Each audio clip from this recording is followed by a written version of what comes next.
Sinibingelele sinamukele ohlelweni lethu lapho sihlaziya khona imithetho. Igama lami umnotho isibongo ungcobo. Bafethu lona ku episode 10 bawukuthi usabambisene nami kusukela kweyokuqala episode.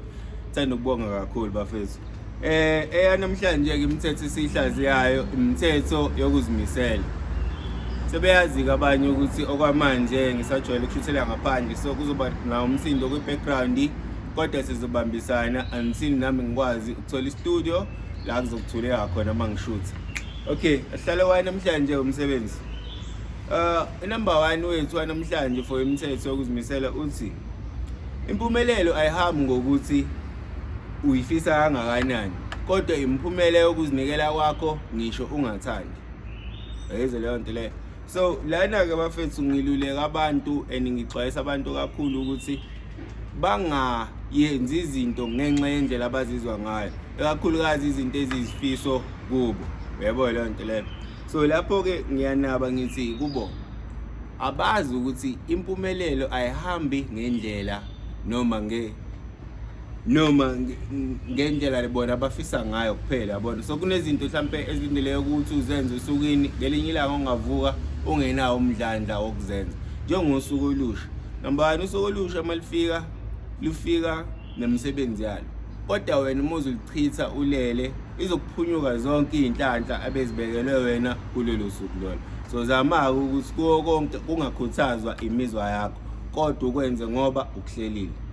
Number 2 uthi ngiyazi abanye basahluleka, kodwa yekela ukutshela abantu amaphupho akho, ikakhulu uma ungakenzi lutho ngawo. Okay. Number 2 nabafethu la sekunjalo. But ke number 2 bafethu la ukhuthaza kakhulu ukuthi abantu abayiyeke lento leyo ukuthi into mangabe isawumbono kuwe emqondweni ungakayenzi bese uyayichathaza uyitshela abantu yabona, ngoba wazi ukuthi ubani oyitshontsha ngelinye ilanga. Because njengoba siphila kanje kunabantu abanemali yokwenza izinto kodwa banawo amaplan ukuthi bangayisebenzisa ngayiphi indlela. Ngelinye ilanga uyokhuluma wena uthi uyayixoxela nje kanti usudayisa ngento ebengaba umcebo noma umnotho wakho sasa. So qaphela ukuthi izinto oyikhulumayo izinto ezikanjani, gwema izinto esayifiso kuwe noma ezigugu kweyakho inhliziyo. Uma ngabe usuzenzile ususebenza kuzona, thola abantu ozokwazi ukuthi ufakazele kubo lento osebenza kuyona ngenhloso yokuthola usizo oliya phambili bafethu.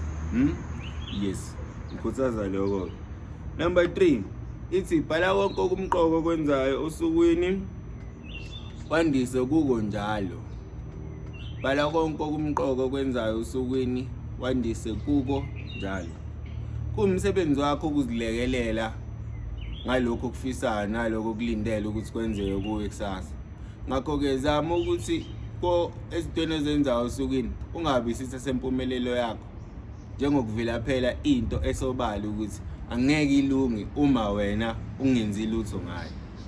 Yabo lo nanokuthi ngiyayilwa lento ukuthi abantu baphile kakhulu emqondweni. Namanje usanefiso zango January ongakazenzi kodwa unyaka uyaphela. Angigxeki kodwa ngiluleka ukuthi bhala phansi okumqoka okwenzayo usukwini, uzincome uzibonge futhi uma ngabe wenza izinto ngendlela ekuyiyona. Siqhubekeke bafethu. Number 4 uthi kholelwa kuwe ngathi uyahlanya. Yes. Kholelwa kuwe ngathi uyahlanya, shiya konke okunye ukholwe yiloko ukuthi okufisayo kuzofezeka.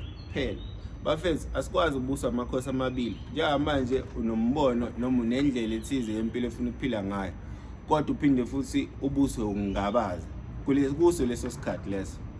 Ungayivumeli ke leyo nto leyo. Wena khetha into ofisa ukuthi bemphumela empilo yakho bese ugxila kuyo kuphela. Yebo ukuzingabaza kuyingxenye yempilo, uvalo kuyingxenye yempilo, kodwa kumqoka kakhulu ukuzinikela wakho nsuku zonke kuloko okholwa yiko bafethu yabo. So ngikhuthaza kona lo kakhulu ukuthi ukuzimisela abafethu akuhambi nje ngokufisa nokuba nemicabango ekhanda, kodwa kufakazelwa yini isenzo yabo. And leso senzo sakho asingakhuthazwa kakhulu indlela yokuthi uzizwa kanjani usukwini, enze kumqoka. And uyeke lento ukuthi ugxeka abantu abangakafiki la befisa khona ngokwempilo, ngoba nakho wena izinto zakho sezikulungele, ngokuba asilawuli yonke into. So leyo nto ufanele ikuphile, ikubuse ukuhlonipha nokuphilisana nabantu bafethu. So imithetho yokuzimisela ngikhuthaza kakhulu lokho. Awuthi kwazile bafethu ukuthi ufike la egcineni, ake sibonge kakhulu sisabambisene. Ungakhohlwa ukulike, comment, subscribe. Make sure ukuthi uma usukhona eminye imibono nama-ideas onawo ofisa ukuthi siwa-add, uvumelekile. Nawe-ke ungakommente nangemthetho owuthandile noma othi wena awuhambisani nawo. Siyabonga.